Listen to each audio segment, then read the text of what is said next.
നിന്റെ dead line ഇതുവരെ കഴിഞ്ഞില്ലേ? 24 മണിക്കൂർ ഇതിന്റെ മുകളിൽ കുത്തിരിക്കുക. ഡെഡ് ലൈനൊക്കെ ഒരാഴ്ച കൂടെ ഉണ്ട്. പക്ഷെ ഇന്നലെ പുതിയൊരു ക്ലയന്റ് വന്നപ്പോഴേ പഴയ ഓർഡർ പെട്ടെന്ന് അങ്ങോട്ട് തീർത്തു കൊടുക്കാൻ. അല്ല നീ എന്താ late? Team meeting, monthly review team meeting. എന്റെ ജീവിതം ഒരു വണ്ടിച്ചക്രാടാ. 8 മണിക്കൂർ ഇങ്ങനെ കറങ്ങിക്കൊണ്ടിരിക്കണം. എനക്ക് സുഖല്ലേ? എപ്പോ വേണമെങ്കിലും ജോലിക്ക് കയറാ, എപ്പോ വേണമെങ്കിലും ഇറങ്ങാം. ഫ്രീലാൻസ്. എടാ ഈ ഫ്രീലാൻസ് എന്ന് പറഞ്ഞാൽ എപ്പോ വേണമെങ്കിലും ജോലി ചെയ്യാന്ന് മാത്രമല്ല, എപ്പോഴും ജോലി ചെയ്യണമെന്ന് അർത്ഥമുണ്ട്. അറിയില്ലേ? എടാ നിനക്ക് ഫിക്സഡ് ആയിട്ടുള്ള സാലറി എങ്കിലും ഇല്ലേ? നീ എന്റെ കാര്യം ഒന്ന് ആലോചിച്ച് നോക്കൂ. എവിടുന്നെങ്കിലും പൈസ കിട്ടിയാലേ എന്റെ അവസ്ഥ വെറുതെ നടക്കുള്ളൂ. അതും കിട്ടിയാ കിട്ടി. എനിക്ക് മാസം ശമ്പളം ഉണ്ടെന്നേ ഉള്ളൂ. 3 EMI, ഒരു റെന്റ്. അത് കഴിഞ്ഞാൽ അക്കൗണ്ടിൽ ഇല്ല.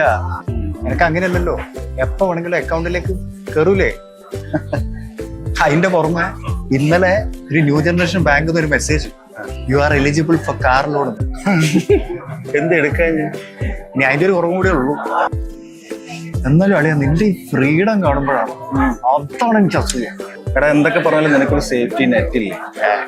എടാ എന്റെ ഈ ജോലി പോയാൽ ഞാൻ ഈ ലാപ്പ് വിറ്റ് നാട്ടിലേക്ക് ബസ് വരണ്ടേ? നിനക്ക് ആ ഗതിയോടൊന്നും ഇല്ലല്ലോ. പിന്നെ നിന്റെ ജോലിയിലെ ഗ്ലാമർ അതെനിക്കിഷ്ടമാണ്. നല്ല AC സെറ്റപ്പ് ഉള്ള ഒരു ക്യാബിൻ, പിന്നെ നല്ല സുന്ദരികളായിട്ടുള്ള കൊളീഗ്സ്, അവരുമായിട്ട് കഫയിലുള്ള ചിറ്റ്ചാറ്റ്, അതൊക്കെ എനിക്കിഷ്ടം. പിന്നെ സൺഡേ ഹോളിഡേ അത് പോരാളിയാ. ഇന്നലെ ഞാൻ റൂമിൽ എത്തിയപ്പോ 11 മണി. അപ്പൊ നീ ഒരു ആഫ്രിക്കക്കാരിയായിട്ട് ചാറ്റിങ്. നൈജീരിയ ഗോഞ്ച.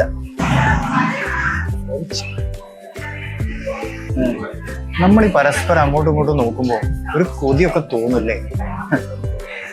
അളിയാ നീ എന്റെ പണിയാണ് വലുതെന്ന് പറയുന്നത്, ഞാൻ നിന്റെ പണിയാണ് വലുതെന്ന്.